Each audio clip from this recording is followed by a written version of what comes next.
I need to share it to my page too. That's like all the fun stuff of like starting out one of these live streams is getting all of the stuff together.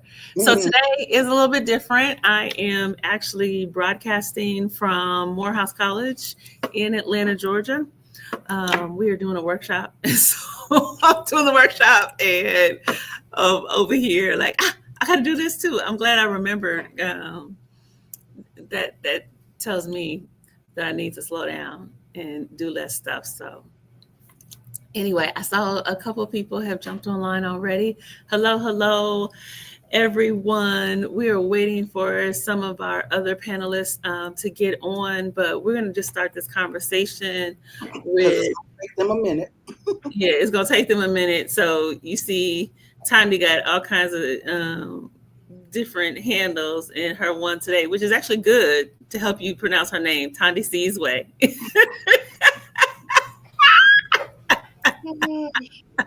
I heard so many ridiculous pronunciations of my name.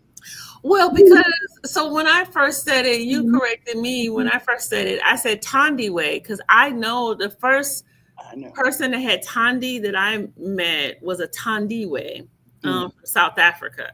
Yeah. And so when I saw it, I thought it was the same thing. And you were like, no, it's Thandisizwe. Okay. There are those who are familiar with African names, and then there are those who have no clue. The ones who have no clue hesitate, and I try to catch them before they butcher it.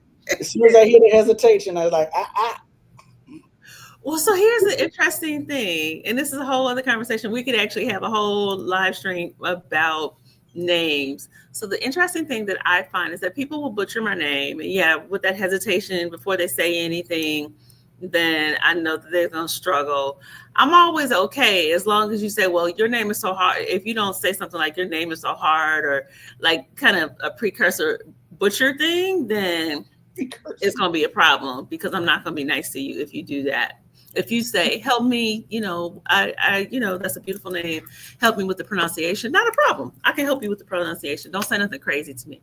But here is, because we going to have an issue.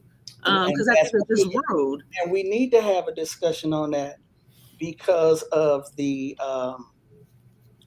that alphabet that I refuse to name, which is trash. Those folks be like, as soon as they see that name, oh, you're a tether, you're an immigrant.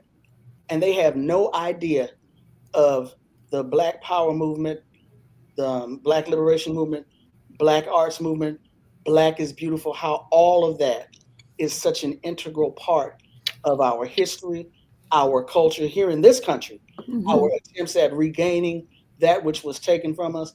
It's like the word ignorant is not even strong enough. There needs to be a word for willfully ignorant, where you don't know and you don't give a damn that you don't know. What is the one word that encapsulates that? Because that's what a lot of these people are. And as you can see, my blood pressure is rising. I can't stand their ass. Oh, okay, Thandie. Here's the other thing that I find really interesting. You know who says my name perfectly almost every single time? Like pronunciation on spot. So I don't know if the two of you know this, but there's a shortage of psychologists in the U.S. just in general. So I get calls maybe once a week, if not every other week, where people are like, hey, are you interested in this job? So recruiters who get paid lots of money to recruit psychologists leave me voicemails and say, hey, Dr. Òjélàdé.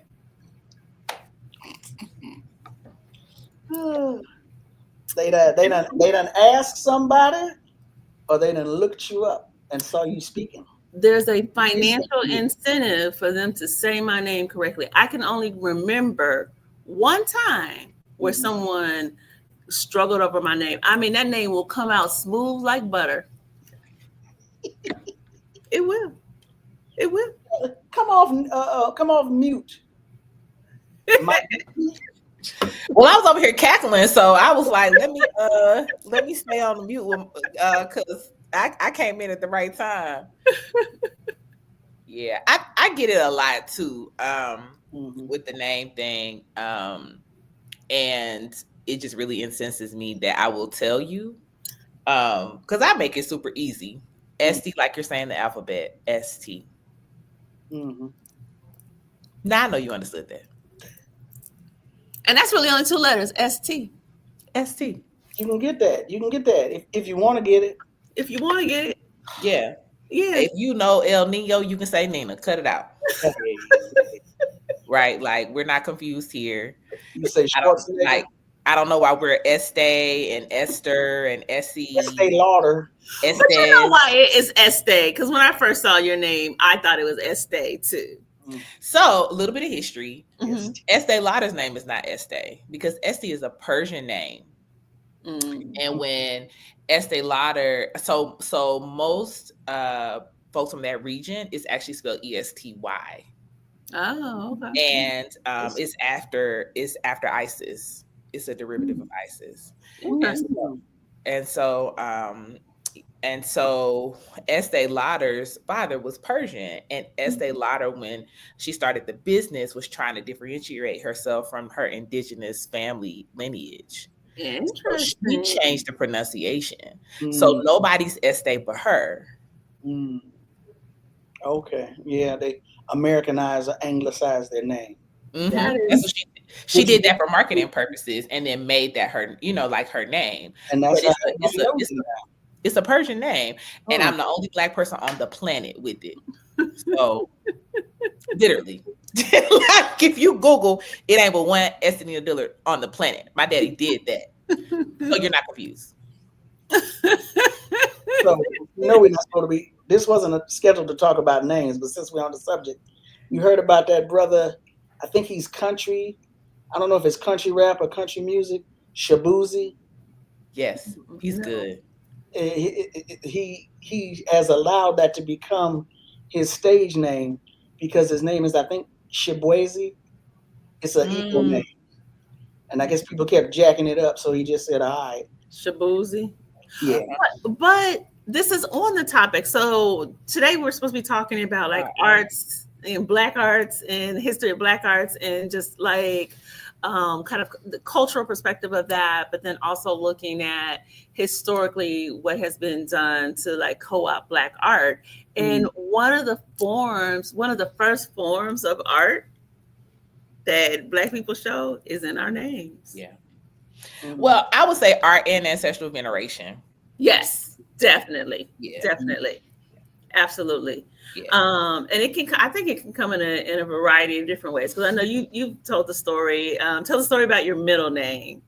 Oh, sure. Yeah. Sure. So my middle name is Nena, but it is spelled with an E because I'm named after my great grandmother, Nena Henson Dillard Reese, who was born enslaved. And so, when you're enslaved, because she was at the end of the 19th century, there was more agency that Black people had about being able to retain their names. She ultimately became a sharecropper, so she had to get records. So like, we don't have a birth certificate of hers, but they were able to name herself. So they spelled it with an E. That's why I spell it with an E. Yeah. I heard that. Well, and my story is a little bit different, but I love the creativity. I think I've told y'all this before. So my parents named me after Nina Simone. So my middle name was Simone. And I grew up disliking Simone. I don't know why, but in my mind, Simone was a terrible middle name. So I was so embarrassed by this name, this embarrassment that I made up in my head, that I would not tell people. I pretend like I didn't have a middle name. If people ask me my middle name, I'm just like, I'm not telling you. I spent all of this time hiding my middle name. And then I'm 27, married, small child, in the kitchen. And for whatever reason, I started listening to Nina Simone's music for the first time. And I realized what my parents did. And when I tell you the level of pride that I had, that my parents named me after Nina Simone, and the embarrassment that I had acted like such an ass all those years. I mean, they were thoughtful. Yeah, I had a similar moment like that because when I actually started researching the etymology of Estee, because Estee is a combination of names. My daddy wasn't, looking into Persians, but that was a very Black thing that worked out well. He was like, "How do I make it Black but make it classy?" I'm grateful. But the same thing happened with me with Nena because Nina means daughter or little girl, but Nena in Spanish actually means great granddaughter, and I'm the great granddaughter of Nina Reese. And so I like had a whole other level of respect of like there's so many layers, right? With the intention when the ancestors give our parents these names and they run with it. I'm grateful. Yeah. Yeah. I mean, and so it wasn't until we are having this conversation in this moment where it makes me really think like naming is really the entryway into our creativity. It is really the entryway and ancestry. And ancestral generation, yeah.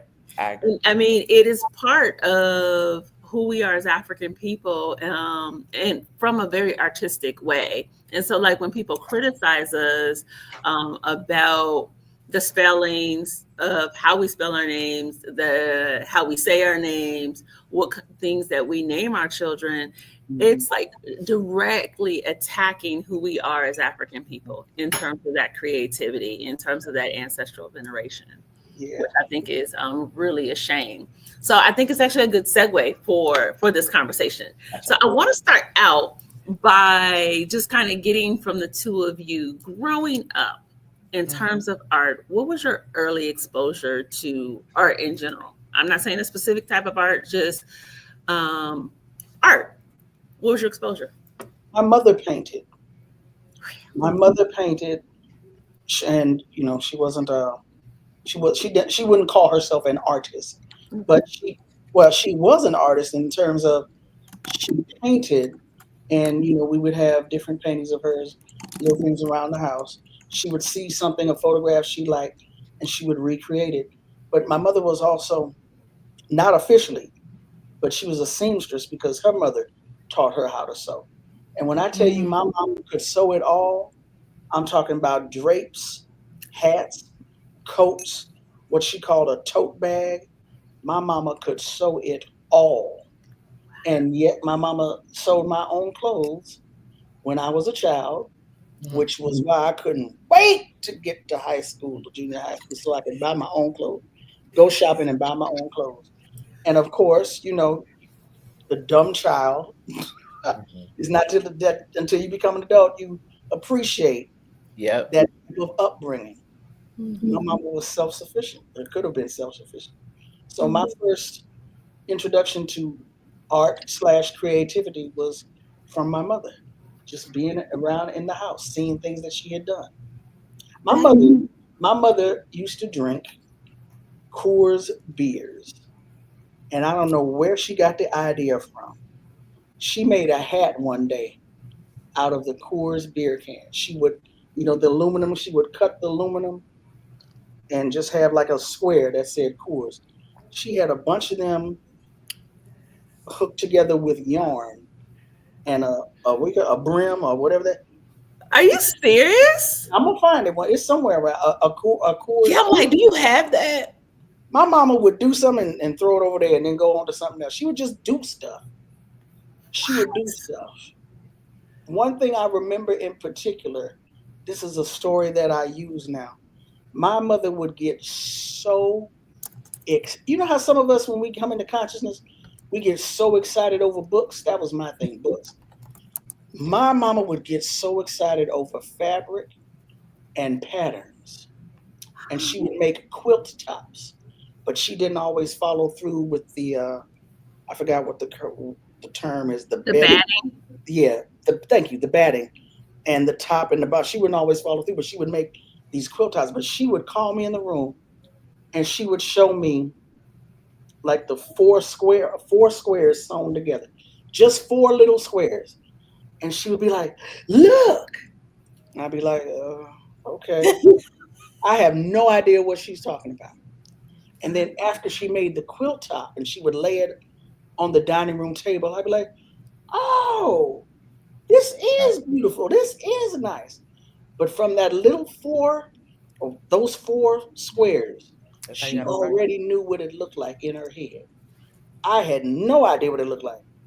Plus, I was a Southern teenager anyway. I was like, oh, okay.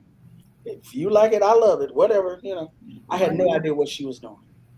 And then when she passed, all of her nieces were like, can I get a quilt out? I bet they were. Yeah. She had left them for her nieces. So we gave a lot of them out. And of course, I kept a few on the side. Mm-hmm. Mm-hmm. Wow.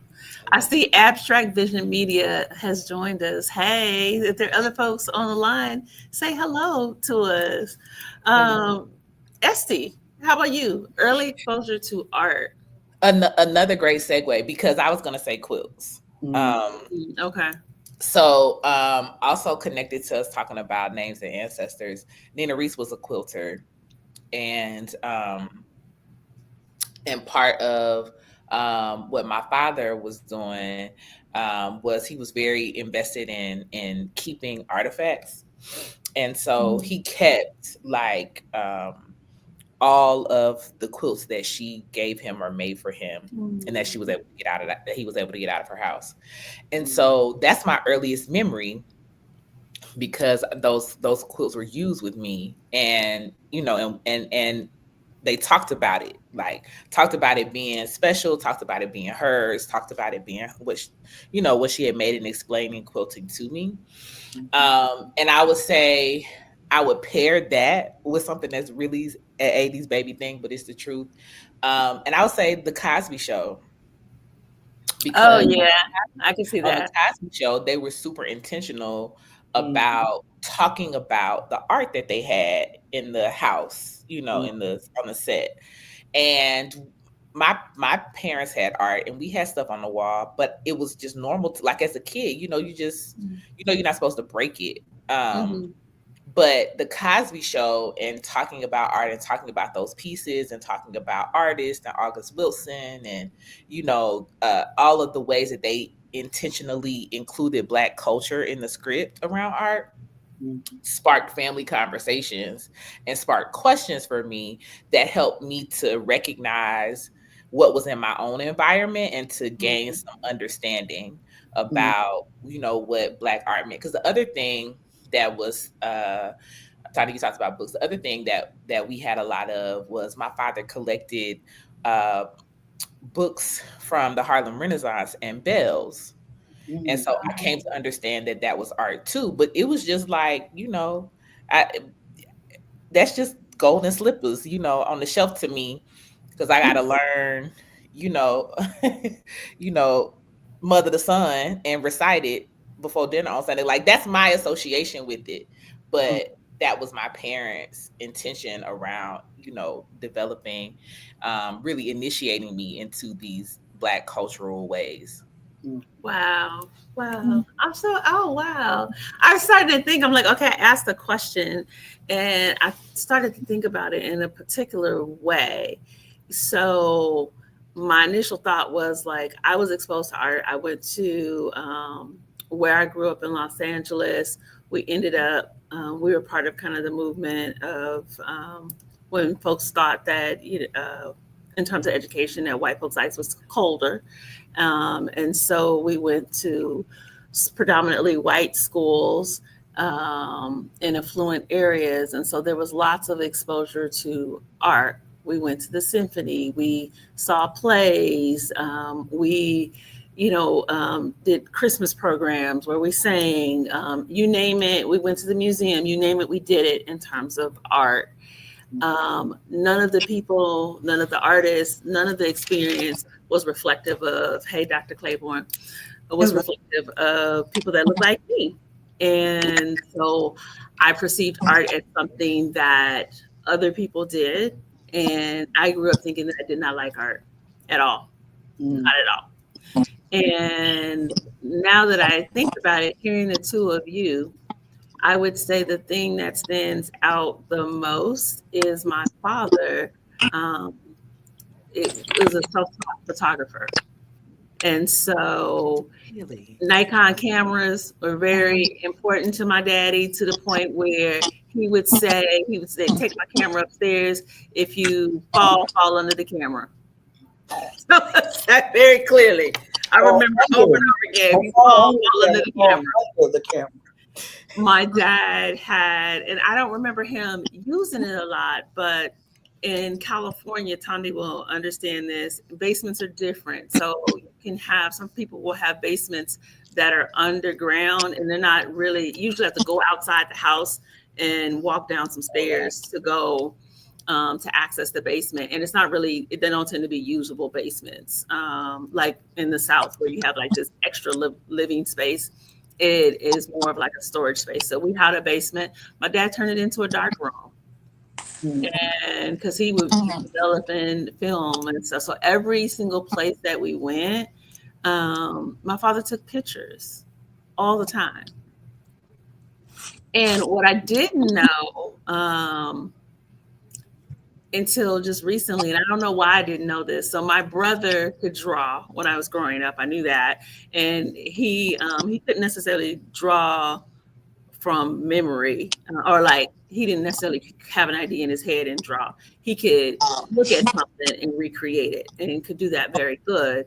And what I just thought it was something my brother could do. And what I found out maybe like a year or two ago, talking to my aunt, is that my dad could draw. He had never said that. And so my brother must have got it from my dad. And then my other aunt, who's deceased, could draw. So I come from a line of artists that I did not know. Yeah. I want to say this quickly, and I'm excited to hear what Corrie's going to say, but I want to say this quickly. It's interesting you talk about your childhood and exposure to white spaces. It really makes me think about the power of Black community, because I was raised the same way. But my folks didn't call that art. So like, I literally don't have that association. Like, I was not at the ballet as a child thinking this is art, or at the symphony, or at school with these white folks. Because I was in private schools, so same kind of concept. But they would be like, yeah. Interesting. Yeah, like I remember being young, and Daddy and my uncle taking me to an exhibit and seeing like paintings of Jesus in locks, and you know what I mean? And like, that's what I think of in Macon, Georgia. That's what I think of as art. Exhibits at the Harriet Tubman Museum, like they'll be like, this is, so it even makes you think about how it's introduced and how we talk about it and how we name it, because I had the same exposure, and that was much more prominent, but because my family, my community didn't name it and sanction it that way, that's not how I retained it. And okay, so now I have a follow-up question for you, and then Dr. Claiborne. What we were talking about is just our early exposure to art. So my follow-up question to you, Estee, because we heard it from Thandie already, is from your parents. Did your parents have any artistic skills? So my father was a photographer. Okay. My father was a photographer, and just in being engrossed in his career, he put the art down. But he was a photographer for decades and was kind of the family photographer. And I don't know of my mother to have any skills that she would call artistic, but my mother is an excellent baker, and my mother was also a seamstress. So when I was a child, I'm saying what my mom would say, right? So when I was a child, much like Thandie, my mother made many of my clothes. And anytime it was something special, Easter, Christmas, ceremony or whatever, baby, she was gonna have me and her in a matching outfit. I heard that. That she made.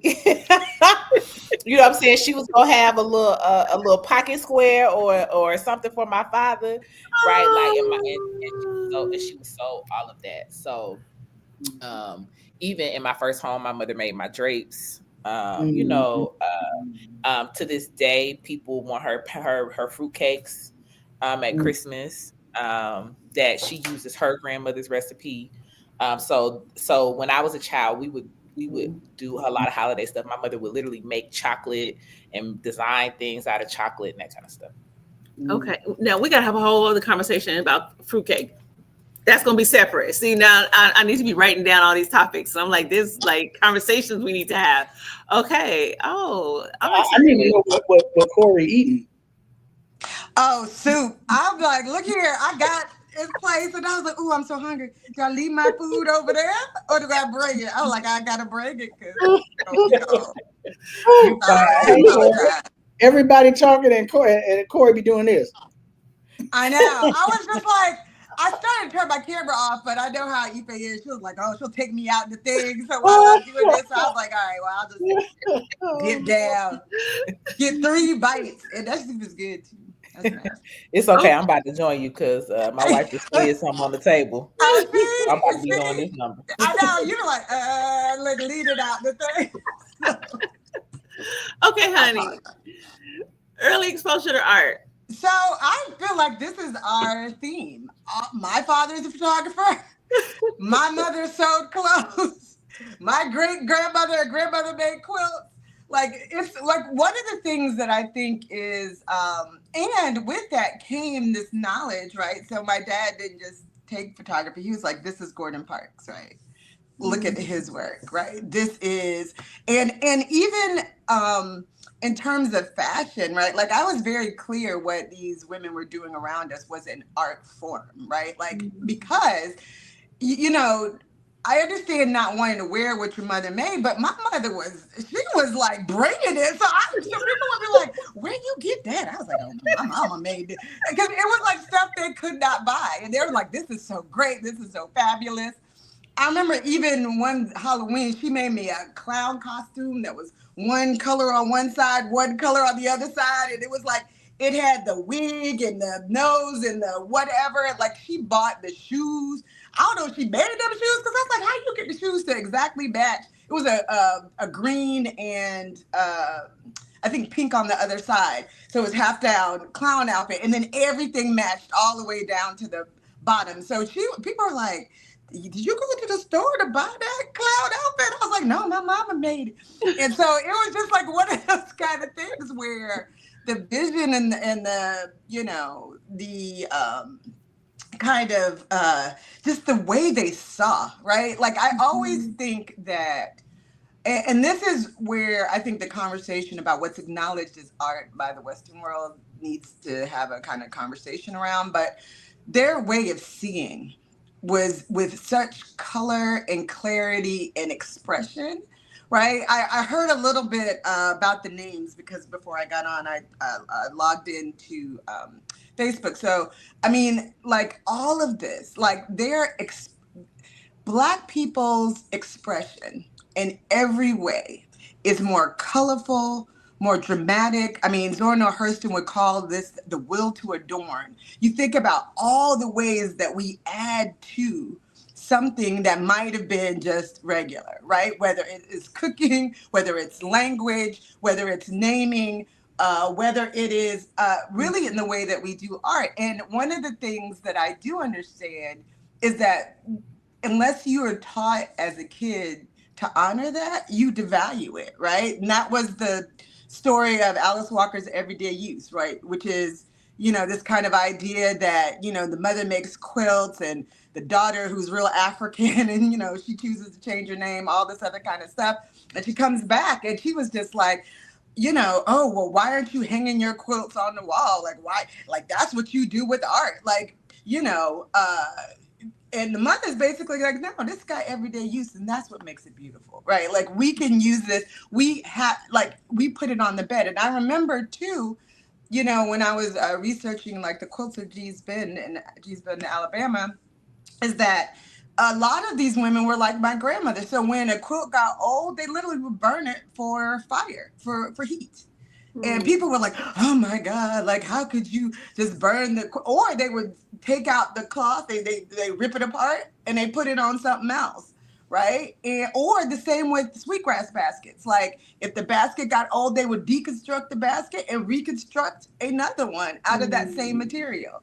And the idea of, you know, taking apart something, if it's art, for the Western world is so like, oh my God, who could, that takes away, that's no value if it's a new thing, right? If it's something else. But what I think I grew up knowing is that art can always be created, recreated. It could like its use to you is its value. So I think I struggled with, like I said, watch the Cosby Show. We literally had that funeral procession by Ellis. I'm trying to think of the artist.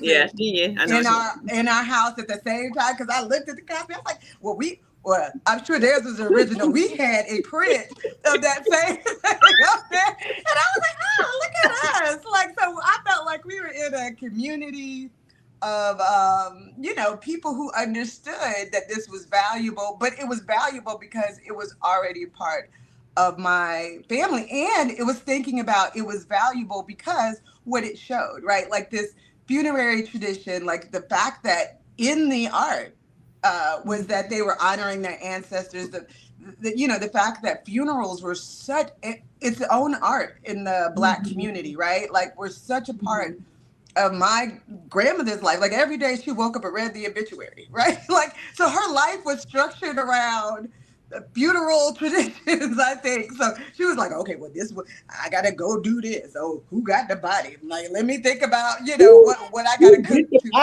Who did the body, right? Who did the body?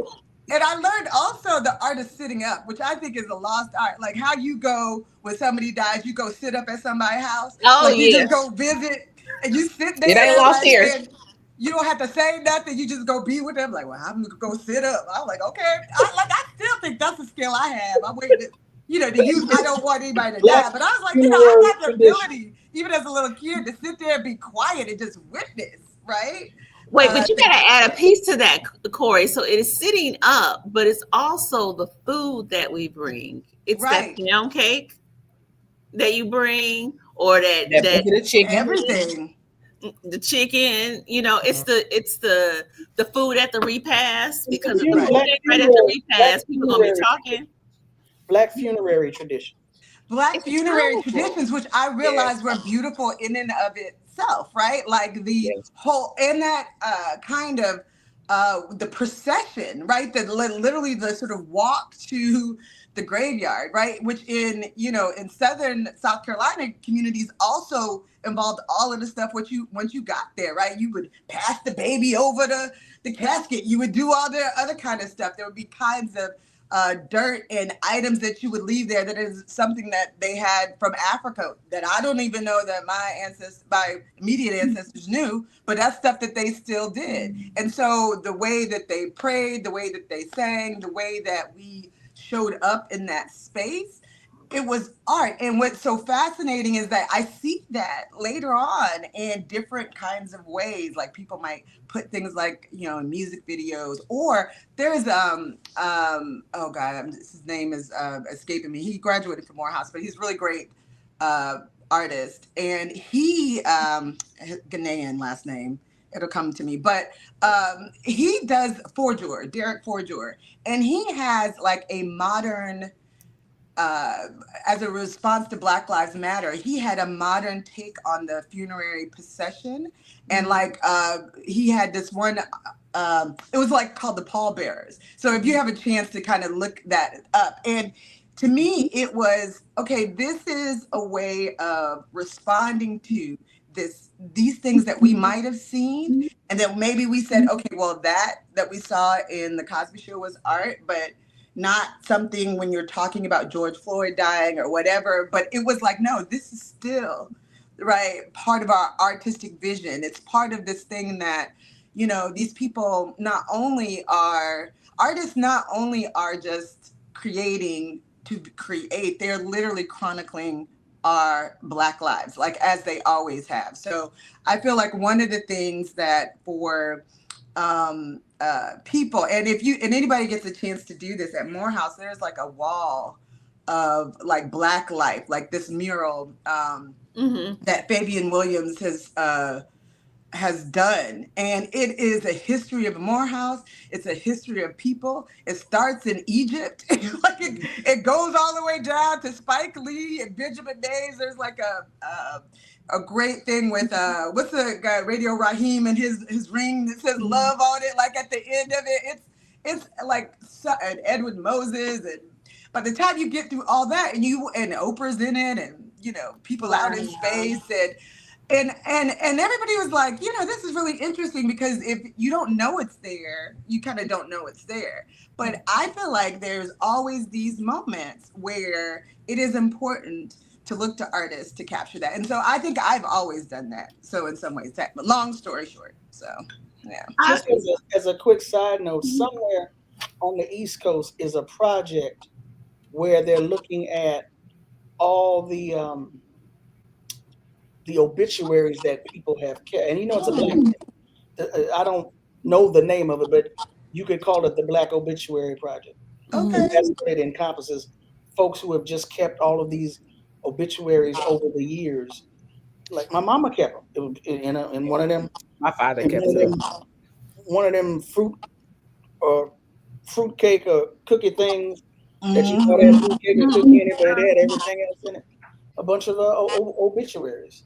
So I don't know how, I wouldn't necessarily call that art, but it is part of the document. But it's like collage, right? It's like, one of the things that's really fascinating. So do you have to take those and affix it to something for it to be art? Or is it the collecting of it? And I feel like in some ways the collecting of it. And again, I think that's part of our challenge is, and the quilts of G's Ben, I'll mention them again.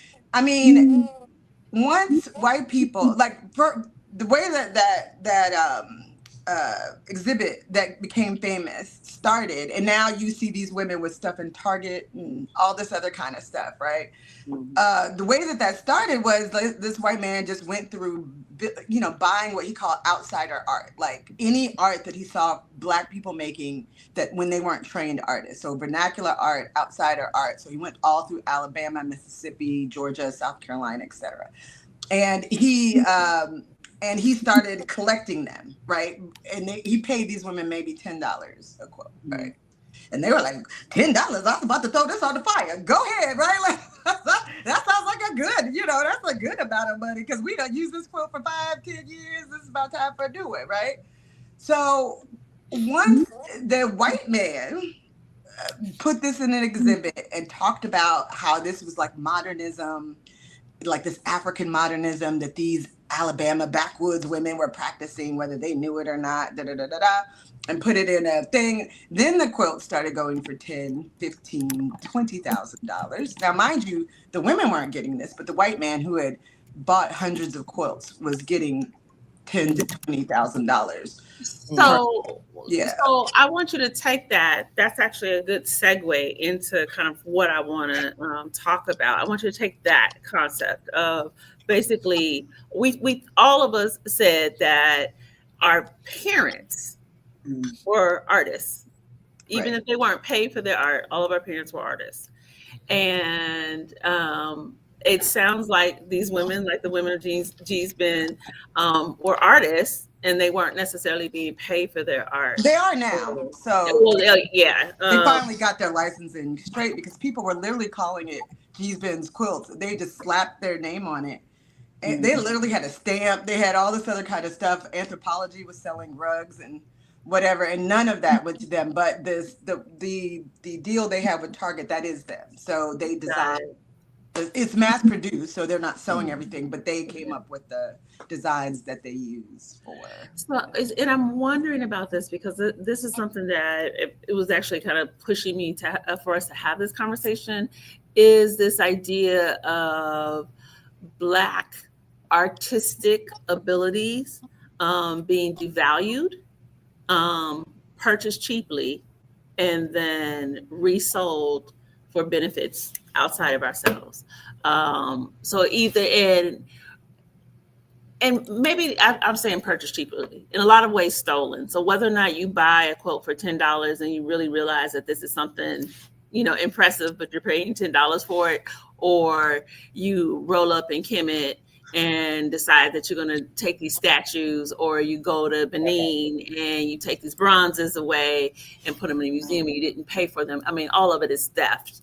And so talk to me about what we should be doing in our respective fields. So we got journalism, we've got, social activism, we've got literature and higher education. What should we be doing in our respective fields to bring to the forefront this idea that Black art is consistently being devalued and stolen in various ways? Or should it be? This is something that we should be doing. It's a double-edged thing. And this goes back to the everyday use, right? Everybody deserves art. There should be art that you can buy for $10. Yeah, I mean, there should be quotes that you can buy for $10. If there's stuff that if there are funerary statues that people use in Africa, you should be able to have those, right? And put them on as markers on your graves, right? And so the process by which that becomes valued by white people and then comes back to us, right? So that's where I think we should have something to say, right? Because it is true that most artists are not going to make money until they're dead. That's changed. So they're not going to make money then. So Basquiat, died in literally a cardboard box, right? Like, and so, but the difference is his sisters actually control the licensing of his stuff. So that's a little different. But for a lot of people who just, he was an addict. So he was giving away art. He was doing whatever. So a lot of people who have that, right, that they might have given him $200 for, they can sell that for $20 million. But that is because of a lot of the white power structure made that the case, right? It wasn't he was in his Haitian community like, oh, here's my art, right? Not that he wouldn't give it away, but I'm saying that the process of it having value had to have some kind of white intervention. And it's true too that the process of some things having value will not have value until they come back to us in the Black community. So this becomes really interesting. Let me jump in, Dr. Claiborne, because I'm thinking about that. So Thandi, I'm really wanting to hear from you, because your art is in literature and writing. That's your creative art. And Estee, I'm wanting to hear from you, like, jump into this conversation. Like, what are you thinking about? Like, what is our role as professionals? What is our role in having this conversation about art? And what you're saying, Dr. Claiborne, is an important point, that white folks is basically deciding what is art and what's valuable. Right. And they are. So, I mean, what we can do you now turn is your camera off. Oh, whoops! Hold on For a second, Corrie. Let me let Tanya and Estee jump in. Hold on for 1 second. Okay, sorry. I don't know what happened. Okay. Tanya, the popo is watch it. That's another thing. Let's not talk about AI because that becomes another. That's a whole other thing. I mean, from literature, visual arts, everything that they have computers learning how to copy what you do and reproduce it. Right. So, Thandi. Yes. Well, give me the question again. As a writer, what should we be doing about the devaluing of Black art, the theft of Black art, and then basically the selling it back to us and deciding what we should value?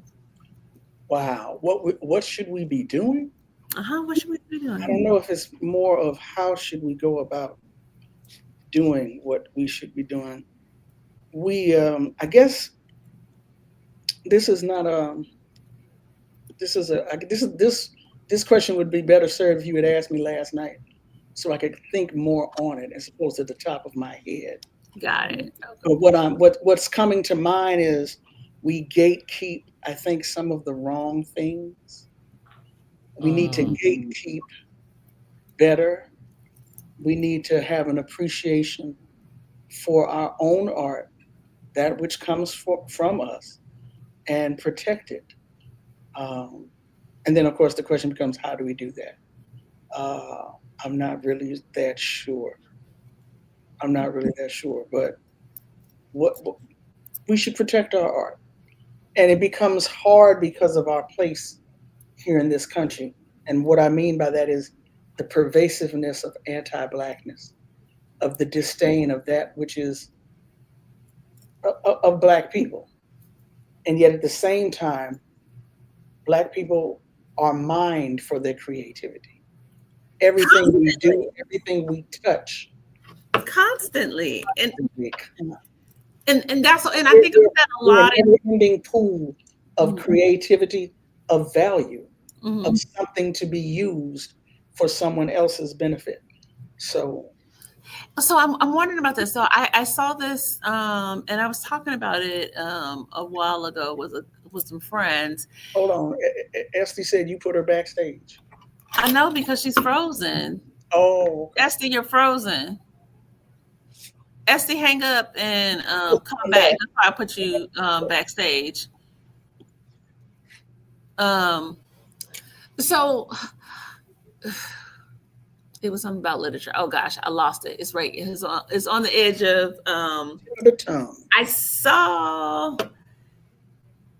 Oh, I know what it was on YouTube. So Chancellor Williams, Destruction of Black Civilization, George M. James, older books kind of in that Black literary genre.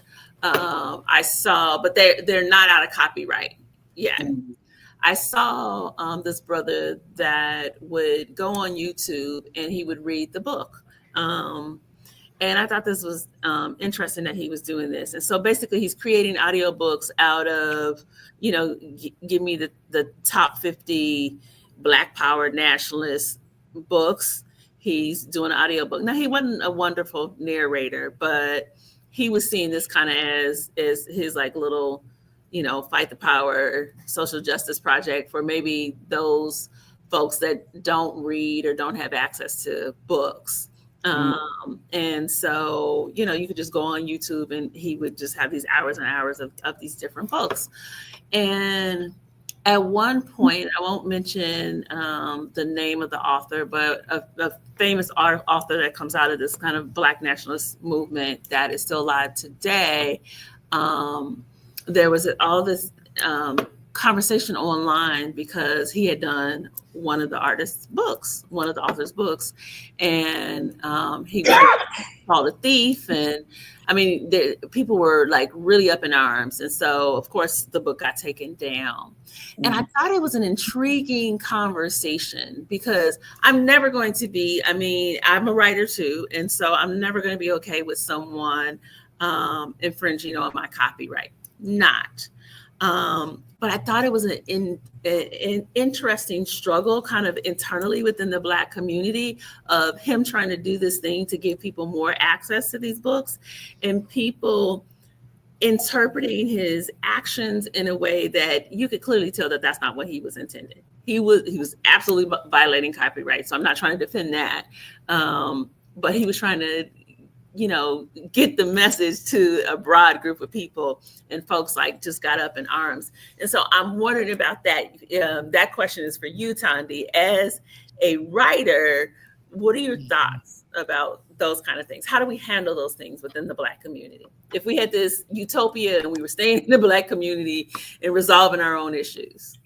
Well, obviously, pay people for their work. Pay people for their work. We as a people have been the victim of being worked and not paid for it.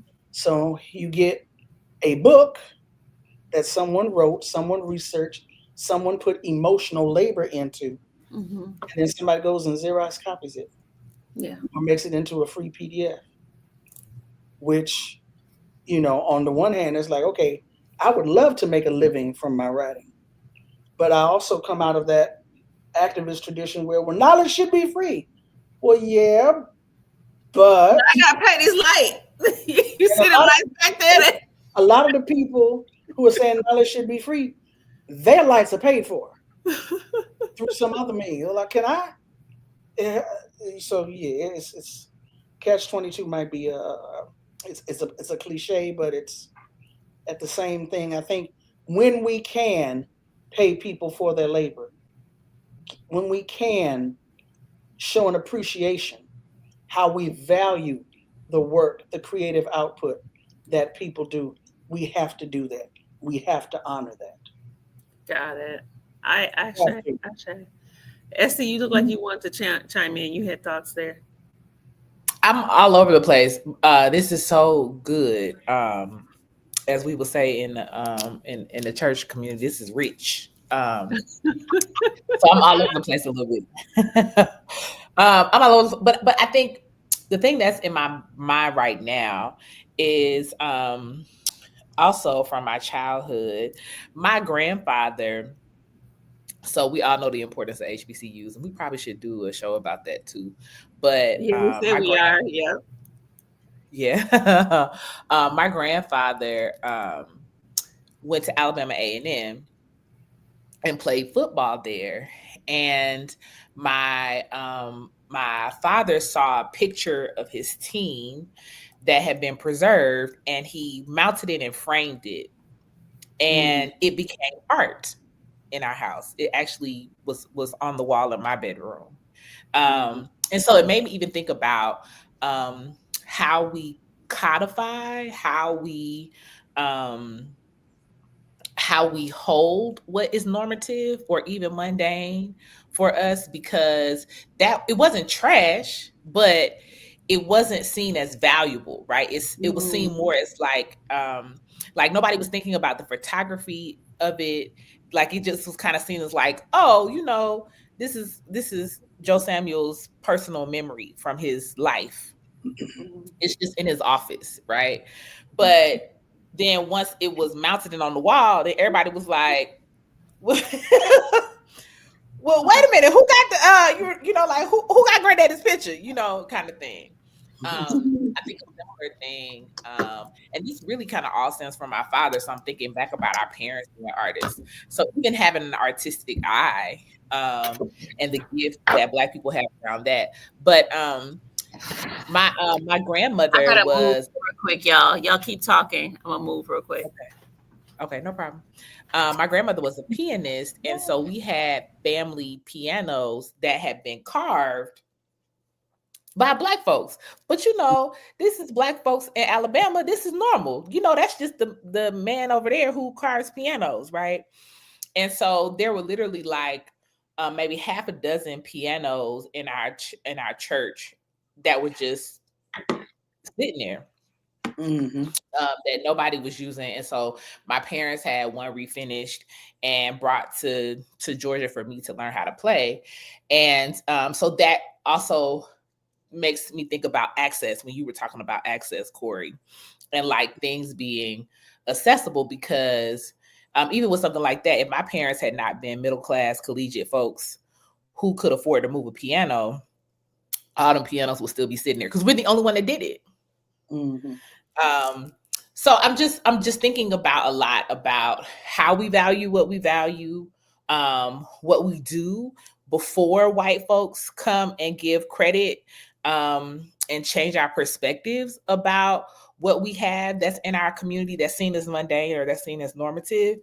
And then how we really have the power to reshape that.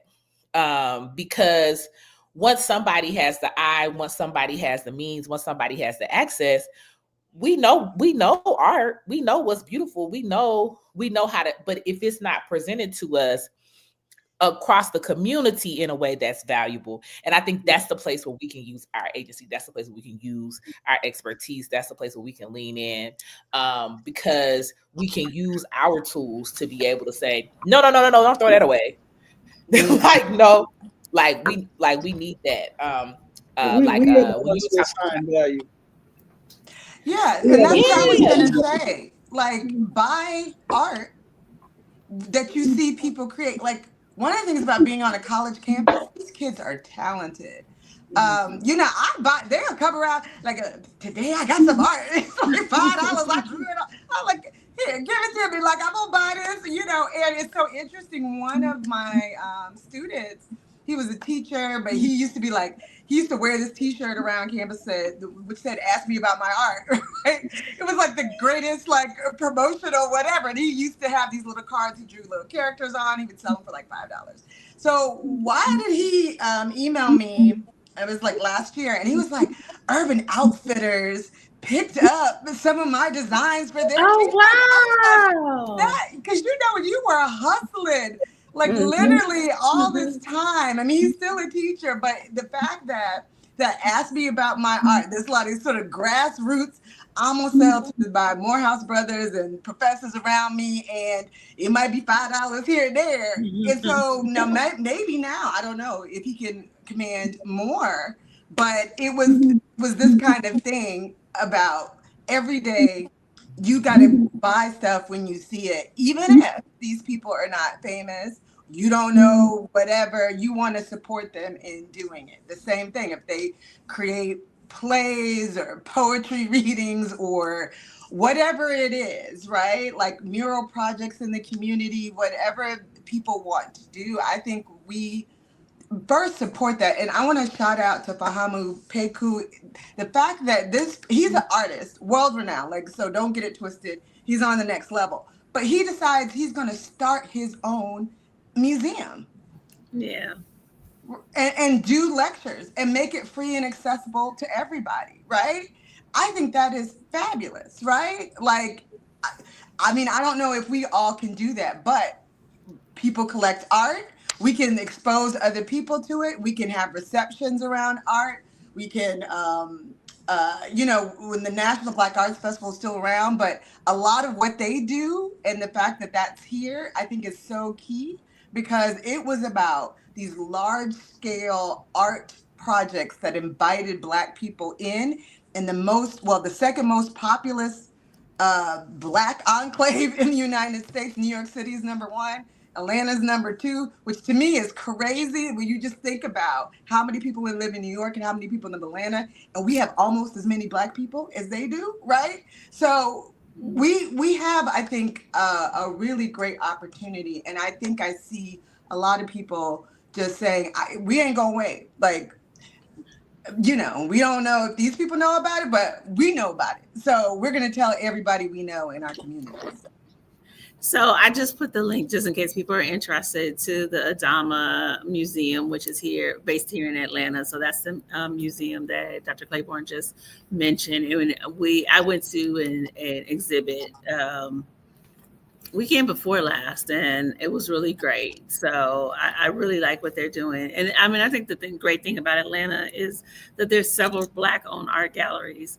I mean, there's opportunities to see Black art in lots of different ways, because you can go to the High Museum, which is like the just kind of the big museum in Atlanta, and they have lots of Black exhibits. I've seen it change over time. I mean, they've always had Black exhibits, but Atlanta, I guess because it is a Black city, has shifted the way that they do a lot of stuff. And so Black art in particular is very accessible here in lots of different forms, which I absolutely love.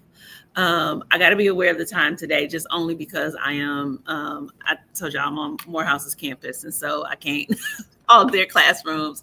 I got one more question for us to close out. This is about collecting art. And so this is like a new genre for me in terms of like really being thoughtful about collecting art, because before I would just go into Target and or Marshalls, and if I saw someone with a Black person on, I'd be like, oh, okay, and excited and buy. Target though, so this one. Well, not Target. No, we're not going to Target. Yeah, so that's a whole other thing. I forget, but TJ Maxx, Marshalls. Well, I don't know, wherever, and I would just buy stuff. Okay, not TJ Maxx, wherever. Yeah, no, I buy stuff in TJ Maxx. Oh Lord. No, TJ Maxx Home Goods are big orange agent investors. Oh Lord. I just bought them from Home Goods yesterday. I missed that. I knew Walmart. So now I gotta go. The whole it's a TJ Maxx, Marshalls, Home Goods saw one that that conglomerate. No, I thought Hobby Lobby and Walmart. I was wrong. Okay, sorry. So we can't shop nowhere. So because we can't shop nowhere no more, we gotta buy from Black artists, and Black artists not gonna sell you their stuff unless they own like they immersion artists that come off of Morehouse or Spelman's campus or something like that. They're not gonna sell their art for $5. So, what should we? What are your thoughts about investing in Black art, or have you begun to invest in Black art in whatever form it is? What are your thoughts about collecting? I should say collecting, but I really want to emphasize the idea of investing in Black art, because there's lots of folks. I've been going to a lot of artist talks this year, and it's really opening my eyes. Like, people are setting up they lineage on the backs of Black art. Well, you gonna drop this question and gotta leave. That's crazy. That's crazy. We got some time to talk about it. We got time. When you say, I was just about to say, because I got 4 more things to say, but go ahead. So when you talk, what do you mean when you say invest, and what does the traditional meaning in a capitalist context mean invest? I'm gonna buy this now and hopefully sell it later for a higher profit. Make more money off of it than I've already put into it. And if we're talking about gatekeeping and continuing our cultural traditions to make sure that those in our community, those who come after us, have access to it, what are we really talking about here? Because I was thinking also when we're talking about art, but in terms of the archive and documenting our history, our existence, in terms of photographs, in terms of important papers. A lot of Black folks pass away and their families don't want that stuff. It ends up boxes on a curb unless there's somewhere in the community where you can say, hey, you need to come get this, or else it's going in the trash. Yeah. You know? Yeah. I feel like so collecting for different reasons, I think, can be great, but it can also be a way where it takes things out of circulation. So if you're going to be a person, and so that's again about Adama. So the last exhibit that they have was somebody's art, right? But they made it accessible to other people, right? Art so collection. You're talking about there. It was an art collection. Yeah. Right. So my thing is this, like, yeah, I have some stuff I'm just looking around that's just up on a wall, like just some regular whatever, wherever I got that's what I bought. That's fine, right? But then there's this question about if I had stuff where I knew like I had the only one-on-one, right? Like it wasn't a print, it wasn't a whatever. Would I only want to have it for my house, or then to pass it down to my kids, and to think that the only way that they could ever get some money is if they sell it? I think is a little bit problematic, because I don't know. I kind of want them to live with it, to do stuff, to maybe actually lend it to museums, right? Like, I don't know what the money is in that. So that might be another person's question. Like, if they use your art, because I see people do this all the time. Like, you know, you'll see an exhibit and they'll say, this is courtesy of John and so from their personal collection, right? And it'll be in the museum. So I'm assuming that they get paid. I went to one artist talk. That's what they said, that's what people are doing. So that to me makes all the sense in the world, because you own it, but it's not like you're gatekeeping so that, nobody else will be able to experience it. Nobody else will be able to, it will never touch some little kid that might want to be an artist and never got the chance to see art in real life. And there's a difference. There's a difference between seeing stuff on TV, even with the, I love Cosby. It's a difference between seeing it and then seeing it in real life, right? And especially if they're grand of scale and you can almost feel like you're in it, right? Mm-hmm. And I think that museums in and of itself place a particular importance and vision on people. Like, so if you have the chance to go to the National Museum of African American History and Culture, or even the Equal Justice Initiative. And I'll say this, because obviously, the Montgomery Museum is about lynching, it's about mass incarceration to lynching, etc. But they have this whole sculpture garden. They have all this art that's in the museum. And and literally you get on a boat, it's $5 to see all of it, right? Like to see the lynching memorial, to see the museum with the art in there, to get on the river where they brought enslaved folks in, to ride over to where their sculpture it's $5, right? So, but it's the fact that they kept on saying, well, we're trying to explain what it means to be enslaved in the United States. And we can't just do that with words. We can't just do that by showing you a documentary. Like, you have to go walk. I think they recreated some of the enslaved, the cabins that the enslaved people lived in. It's among sculpture and everything else that you can walk through. And they don't let you take pictures, so I don't necessarily have any of. But I think that is because they also say you need to go, right? Like, you need to go and experience. Have the experience. Yeah. Estee, closes out. What are your thoughts? So I'm thinking of a couple of things around collecting, but before I forget, I want to talk about AI, and I know that can be its own conversation, but I just want to mention it because Corrie brought it up, and I think it's important to name because it's so pervasive for our culture, and that's only going to increase. And something happened recently where they had taken a Black artist's work and put it in AI and flipped it and put the 92% across one of the Black women's chest. And, Black folks were sharing it all over the place because of this whole camaraderie we have about being clearly the consciousness of this country, as always. Like 92% of Black women voted.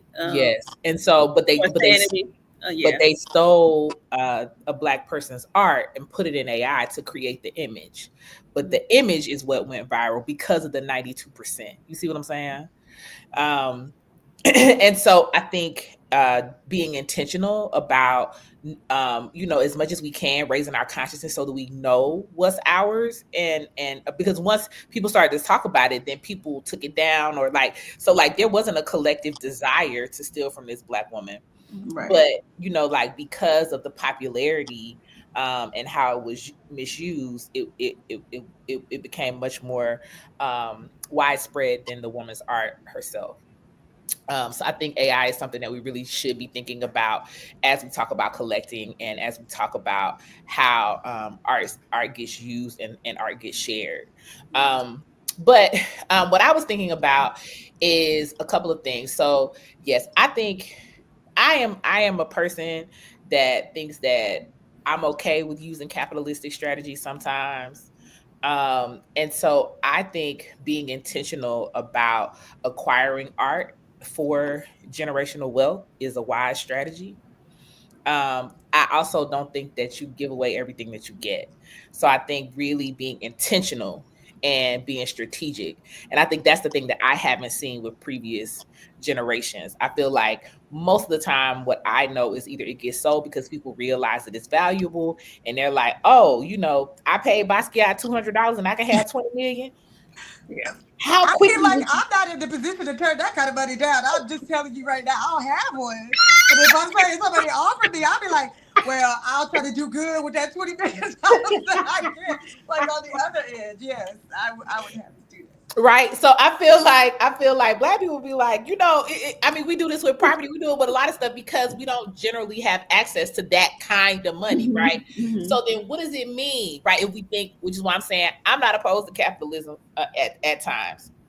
What if we use that as a strategy and we go to a bank and say, hey, we have this Basquiat, we're going to use it as leverage and start $10 million worth of businesses and get some small business funding. And, we have this Basquiat for collateral versus giving it away, right? Because now that person has it and it's going to be worth 40 million and Black folks, and we couldn't make that out of the cash we got, right? So I think that there's a lot of sharing that needs to happen, because I think the other thing that we do is when people die, we just steal stuff. We take it. Oh, this look cute. It was in Auntie house. I went and got it before somebody else got there. Right. So I think there's a lot of ways that art gets lost among us as a Black community. So I think in addition to being willing and invested to collect it, to name it, to use it as a part of our wealth building and our wealth gathering, as well as our art and our gift gathering. Because I think that's the other thing. Like, it's our gift. So I and this will be my closing example. I like to travel. And so when we travel sometimes in Africa, there will be like all of these paintings that people are like sort of mass producing, like they're not one of a kind pieces, but they're hand painted. And so initially I'll be like, well, what's the difference in getting, this one or the one from the store? But I had to realize the talent that it takes to even just be mass producing, hand painting, mass produced canvases. Ma'am. So that's something that I'm intentional about is, and these can sometimes be exploitive places, even when it comes to things like, the places where they're making kente cloth or, those kinds of things where you can visit. Like, yes, it's not one of a kind, but for me, I intentionally bring home something when I travel, unless I just absolutely can't because of a time constraint or something. But like, I try to bring home something because I think too, being in community with our Black folks abroad and recognizing the level of gifting and talent and art that it takes to be able to create those textiles, to be able to paint those things.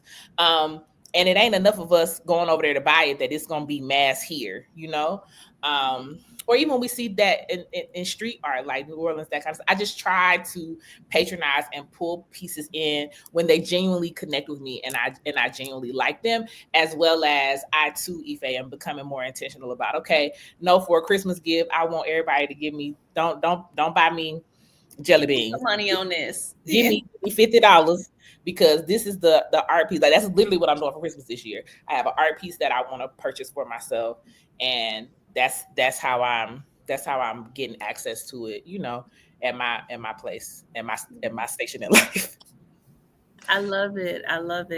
I do have to stop because I got to get out of this classroom that I'm in. I want to continue this conversation though. I think it's an important conversation. I'm thinking about all the ways. I'm thinking about what you said in terms of using art. I'm thinking what Thandi said about like not being exploitative. I'm thinking about what Corrie said in terms of everyday use of art. So like there are so many pieces here. I think this is an important place for us to revisit. And so I just want to put that out there that I think we absolutely need to circle back around to this conversation. Yeah, so I want to say thank you to everyone. Thandisizwe, Chimurenga's over there and on the left coast in California, Los Angeles, and Tongva territory. And once a month on the first Friday, she gets up real early so she can hang out with us. And she's a writer. She is a social commentator and she's a journalist. And so thank you, Sister Thandi, Sister Estee Dillard, who is also hanging out with us, but she's here in Atlanta with me in Muskogee territory. And so she is a Reverend and she is a Ifa and a Gungun priest. So she's my Gungun sister and she's a Olokun priest. And she's also a queer sexologist. And she always comes in and brings a really good perspective. And so thank you for that perspective, Estee. And then Dr. Corrie Claiborne, who is our literature professor. She's associate professor of literature at Morehouse College. So thank you, ladies, for all of this. Thank you for the conversation. And I am looking forward to us continuing this conversation next month. Well, not this conversation, but continuing our conversations next month. Yes. Take care. Bye, everyone.